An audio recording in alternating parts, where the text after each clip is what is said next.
Censorship on social media was just kicked into overdrive following the Vox adpocalypse. People are getting wiped out on YouTube, people are getting banned on Twitter, and now the censorship debate has become a complete and total parody of itself because Twitter suspended Project Veritas for reporting on bias against conservatives from Pinterest. Here we have this story from Human Events, which we will read.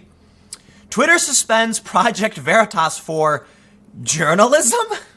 For those that haven't been following the story, the other day, Veritas released information, which was then picked up by a ton of outlets who love smearing Veritas, showing that Pinterest was absolutely censoring pro-life organization Live Action.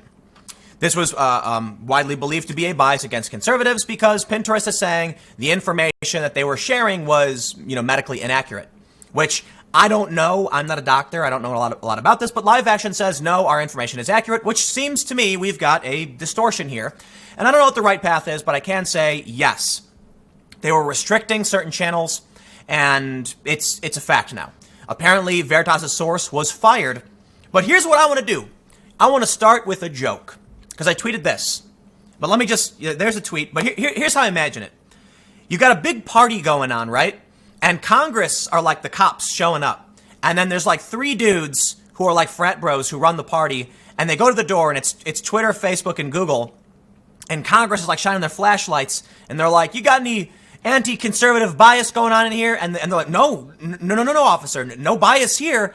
Everything's good. And then all of a sudden Pinterest breaks out of the door all drunk like, F you, conservatives. And then Congress is just like, maybe we have a real problem here. And then the funny part is, Twitter then censored the guy who opened the door for Pinterest. So I hope you enjoy my humor. Before we move on, though, considering we are in this wake of censorship, I could really use your support over at timcast.com/donate. There's a PayPal option, a crypto option, and I have a new address up in Connecticut if you want to send any knickknacks and trinkets. People have sent me some pretty cool stuff. It's greatly appreciated.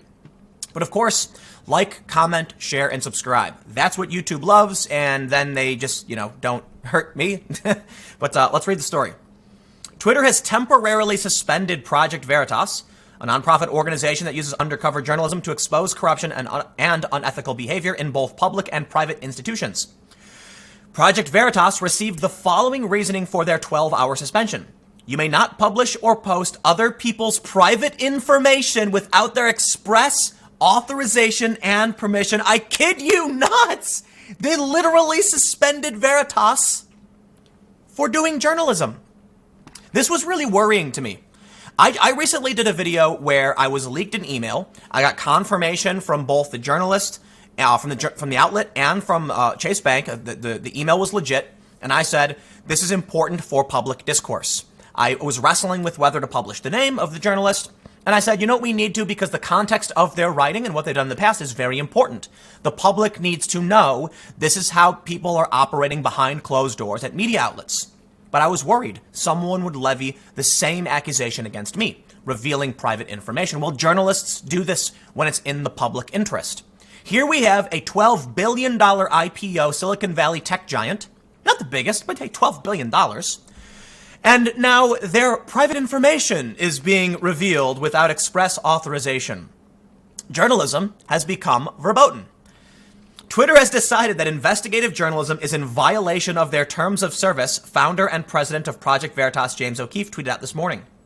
The private information Project Veritas posted on Twitter was a product of their investigation into Pinterest. It consisted of a series of internal communications between members of the social media platform staff. Project Veritas gained access to the Pinterest communications via a whistleblower. In the company's communications, Pinterest falsely labeled the editor-in-chief of the Daily Wire, Ben Shapiro, we'll just call him a supremacist. Bad man. The communications in question took place on a Slack channel, a messaging and file-sharing platform. O'Keefe presented the idea that the policymaker may have simply been voicing their opinion. The employee who came out against Pinterest explained this was actually in a war room where policymakers were making decisions about content. The tech giants appear to operate on a blatant double standard. Twitter is temporarily deplatforming Project Veritas for investigative journalism, claiming they cannot post private information without permission. All the while, Facebook leaked a private citizen's information to the Daily Beast to aid them in exposing a Trump supporter for mocking Nancy Pelosi. And now you see why I've called this a complete parody of itself. When James O'Keefe has now, look, we know these platforms are biased against conservatives, and I always say this because it's really simple. The misgendering policy on Twitter is a clear line. Conservatives don't agree and don't view the world that way. Yes, you are biased. But now we've seen something extremely overt, calling Ben Shapiro this name, banning live action, and then after Veritas revealed this information, they unbanned live action, but then decided to do a blanket ban and publicly announce it, and then actually banned the individuals. That's my understanding. So they were like, you know what, screw it, double down, wipe them out. Veritas has pulled the mask off. There is no argument. Sure, you can say, oh, but this is just Pinterest. Fine. But how much evidence do you need? Listen, the cliff erodes. It comes for everybody. And now we're seeing all of these leftists complaining they're getting censored. Yes, the free speech people warned you this would happen. I am not a conservative. Glenn Greenwald is not a conservative. Michael Tracy is not a conservative. There was more than just the anti-war left types criticizing censorship. You had centrists, moderates, conservatives, everyone pointing the finger at the progressive leftists saying, listen, if you do this, you will get banned. And what did they do? They burned their little free speech signs. They have an organization called Change the Terms, and they said, no, we want censorship. Well, you got it. You got it, and now you are being censored. We can see here this tweet from James O'Keefe. Twitter has decided that investigative journalism is in violation of the terms of service, and we can see he posted this image, which for those listening on the podcast, what we're looking at is the Twitter official communication showing the tweet in question, where it says you remove the tweet that violated the rules, and it says that you violated our rules against posting private information. That is mind-blowing stuff right there. Wow. Yep. Don't expose corruption. That'll get you banned. Pinterest did not stop at falsely labeling conservatives as bad men, ethno-supremacists, we'll call it that. They also censored Bible, related search terms, and banned the pro-life group Live Action, labeling them as adult lovemaking videos.